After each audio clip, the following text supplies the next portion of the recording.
for a new edition of My Maine Gardens. In just a second, Deb Newman and Rob Jarvis, the head golf professional at Bangor Municipal Golf Course, are going to talk about these bee colonies behind me and what they're doing here at Bangor Muni. So Rob, you are the head golf pro at Bangor Muni, as we know, but I didn't know that you were a beekeeper as well. Well, I haven't been until this year. This is my first year being a beekeeper, so I'm learning as I go. Why did you get into this? Well, number one, it's cool. So there's always that for sure.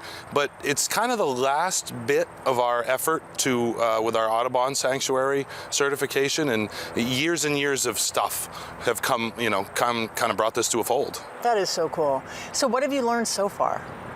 I've learned that it's not necessarily as easy as I thought. This year has been an amazingly challenging year with all the rain that we've had and then the heat and humidity. Our bee guy, Peter Cowan, the bee whisperer in Hamden, has said this is one of the toughest years he's ever seen for experienced beekeepers, let alone a rookie like me. So, is it difficult to get started in this? You know, it really isn't. You especially if you go with somebody that knows what they're doing. I attended a full day class with Peter and learned a ton.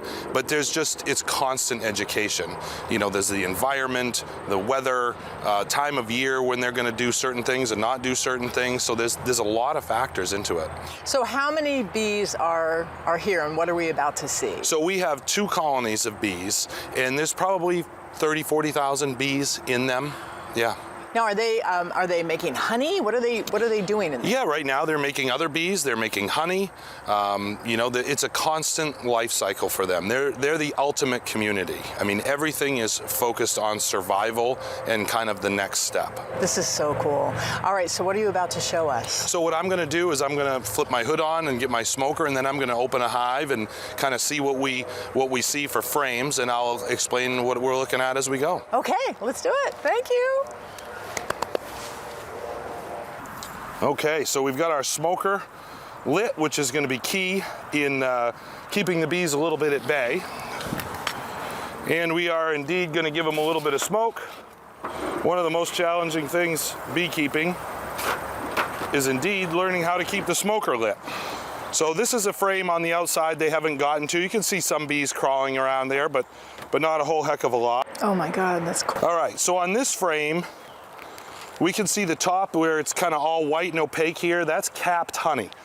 And the bottom in the comb, they actually have stored honey in there. They just haven't capped it over. So that's how they'll store their food for winter at this point. So we'll slide that back in. And it's important I take the frame out and put it right back in how it came out. Bees are extremely oriented to their location. If I took this hive and moved it 6 inches to the right, when they came back and entered, they'd be confused and they'd actually could miss the hive. These bees will travel up to 2 to 3 miles to find a food source. So it's not like they're just going to be local in our property. They're over in the Fairmount neighborhood doing their thing.